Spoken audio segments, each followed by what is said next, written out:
এইচএসসির board challenge করা কতটা সহজ দেখুন। তো চলে গেলাম মেসেজ বারে। তো মেসেজ বারে যাওয়ার পর আমাদেরকে একটা মেসেজ পাঠাইতে হবে, সেটা হচ্ছে যে 16,222। আমরা এখানে লিখবো হচ্ছে 16, তারপর হচ্ছে লিখবো 222। তো দেখেন 16,322-তে আমরা একটা মেসেজ পাঠাবো। তো মেসেজ এখানে লিখবো হচ্ছে বড় হাতের লিখবেন আপনারা RSC। দেখেন RSC স্পেস দিবেন।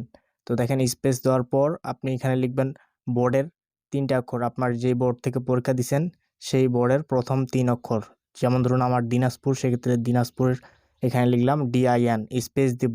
স্পেস দেওয়ার পর এখন আমরা লিখবো হচ্ছে 54, মানে আমাদের রোল নাম্বারটা দিব। এসএসসি পরীক্ষার রোল নাম্বারটা দেওয়ার পর আপনারা দেখেন রোল নাম্বারটা দেওয়ার পর দেখেন আমরা স্পেস দিলাম। স্পেস দেওয়ার পর এখন এখানে বিষয় কোড, আপনি কোন বিষয়ের জন্য চ্যালেঞ্জ করতে যাচ্ছেন ওই বিষয় কোডটা লিখবেন। তো আমি হচ্ছে 110 বিষয় কোড। তারপর হচ্ছে আমরা সেন্ড করে দিলাম। তো সেন্ড করার পর এখানে পারমিশন চাইবে, সো আপনারা এখানে দেখেন পারমিশনটা অ্যালাউ করে দিবেন। তো পারমিশন অ্যালাউ করে দেওয়ার পর আমাদের মেসেজটা কিন্তু চলে যাবে। তো মেসেজটা যাওয়ার পর আপনারা যার নামে বোর্ড চ্যালেঞ্জ করতে যাচ্ছেন তার নামটা এখানে শো হবে। আপনি বারবার মিলাই নেবেন, ঠিক আছে? নাম যদি এখানে না মিলে তাহলে কিন্তু আপনি আবেদন করতে পারবেন না। তো তারপর হচ্ছে আমরা আবারও এখানে একটা মেসেজ করতে হবে আমাদের RSC স্পেস। স্পেস দেওয়ার পর বড় হাতের লিখবেন YES। ইয়েস লেখার পর আপনি স্পেস দিবেন। স্পেস দেওয়ার পর এখানে দেখেন একটা পিন নাম্বার আছে, ওই পিন নাম্বারটা আমাদেরকে এখানে এখন লিখতে হবে। তো দেখেন ইয়েস দেওয়ার পর স্পেস দেওয়ার পর এখন পিন নাম্বারটা দিব। ওকে, পিন নাম্বারটা দেওয়ার পর দেখেন আমি পিন নাম্বারটা দিয়ে দিলাম। তো পিন নাম্বারটা দেওয়া হয়ে গেলে আপনি আবারও স্পেস দিবেন। স্পেস দেওয়ার পর এখানে হচ্ছে আপনার মোবাইল নাম্বারটা দিবেন।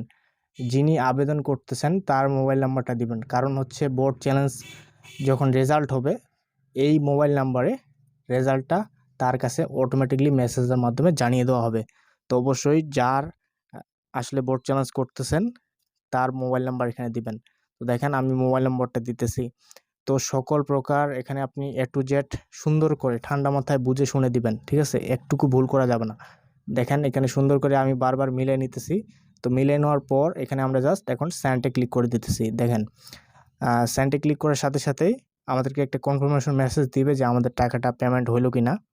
তো সেটার জন্য আমরা অপেক্ষা করতেছি। তো দেখেন এখানে বলা হচ্ছে যে আমাদের টাকাটা পেমেন্ট হয়ে গেছে, রোল নাম্বার এত এবং বিষয় কোড 110, আমাদের টাকাটা পেমেন্ট হয়ে গেছে। তো দেখেন আপনারা এখানে এসএসসি 2024 বেসের আমাদের বোর্ড চ্যালেঞ্জ সাকসেসফুল।